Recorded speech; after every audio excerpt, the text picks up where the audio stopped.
What's up, guys? This is Seville with another action figure review.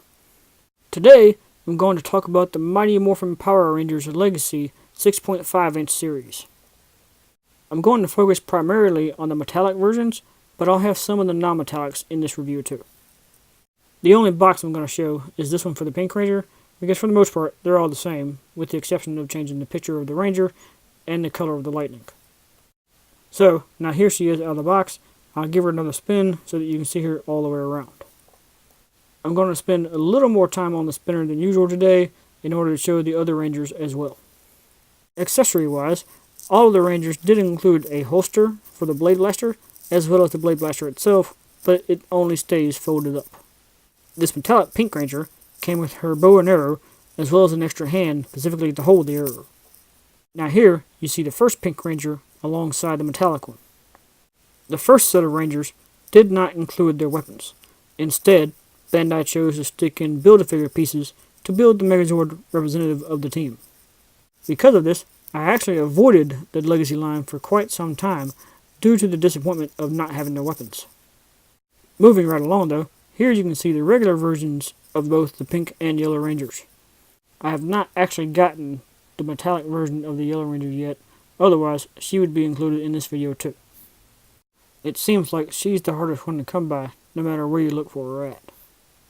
However, in recent weeks, GameStop stores have been the place to go to find the male metallic Rangers. By visiting several GameStop locations last month, I was able to easily find and secure the red, blue, and black Rangers.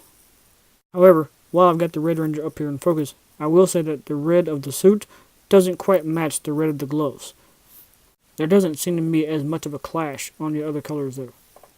Here, in looking at the blue and black Rangers, the shades of their suit versus the gloves match pretty well.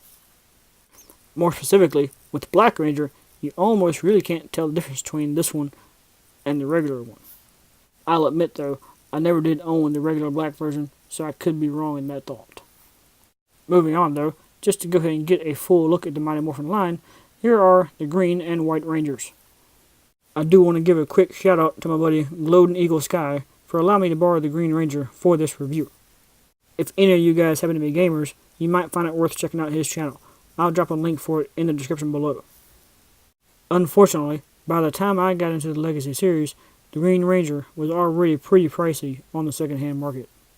However, with all that said, let's take a closer look at both Pink Rangers. At least as far as she goes, the shades of pink really aren't that much different. The helmets don't really change much at all, if any, but the torso on the metallic one clearly has an extra shine to it. The gloves are exactly the same piece, and so are the boots.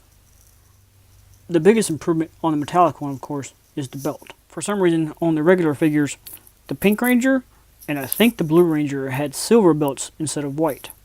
I'm not sure what caused the error or the oversight. It seems like Bandai could have fixed it or corrected it midway through production so that not all of them were that way, but at least on the metallic ones it is corrected. One of the weirdest things I noticed about the metallic ones is that they're translucent. I actually first noticed it on the Red Ranger one day when I could suddenly see through him against a certain light. This holds true for the Blue Ranger, but not as much as the Red Ranger. However, it is most apparent on the Black Ranger. But don't let this discourage you, as it's only this apparent when held directly in front of a light.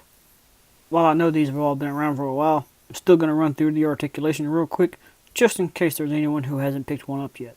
The head does have good up and down movement with a fairly wide range, as well as side to side. The shoulders can rotate all the way around, as well as move outward. The biceps have full rotation, and the elbows can bend to 90 degrees. The wrists also have full rotation, as well as some up and down movement. Plus, the forearms can rotate at the top of the glove. The torso has a wide range of movement too, going from here to here, as well as at the waist above the belt. While the hips and upper legs are designed for a lot of good movement, the skirt is very restricting.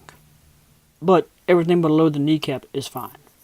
The double knee works really well, and there's full rotation on the calves at the top of the boot. There's also a pivot at the ankle as well. Now, I'll switch to the Yellow Ranger so that you can see the full movement of the legs.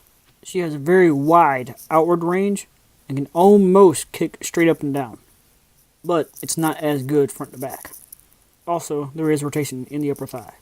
Here, I'll use the Red Ranger to show you the differences between the male and female Rangers. The upper torso is made a little bit differently, but still has a wide range of motion, as you can see here. The arms are also sculpted a little bit differently, and have the double joint in the elbow, where the girls only have one. On the legs, he does still have the rotation on the upper thigh, but the joint is made a bit differently. Other than their helmet designs, the red, black, and blue Rangers are pretty much all the same figure. And by that same token, the only differences between the girls are their helmets and that the Pink Ranger has the skirt. And last but certainly not least, the most unique Rangers are Tommy as the green and white Rangers. The articulation and general sculpt is the same as the other guys, but of course the shields are the standout pieces. They both also have gold armbands, which is a sculpted raise off the arm. Overall, I find myself very happy with these figures. While it is a little disappointing that they're not entirely screen accurate by being a little bit more muscular than the guys and girls really were, I consider these to be just as good as Marvel Legends and other brands with a similar style. I do intend to continue getting figures from this line, including the Zeo Rangers that are just now starting to pop up in stores. I will have a Gold Ranger review soon. So, if you like this video, please give it a thumbs up and comment below. And if you want to see more from me, please subscribe. Thank you guys for watching, and I'll see y'all next time.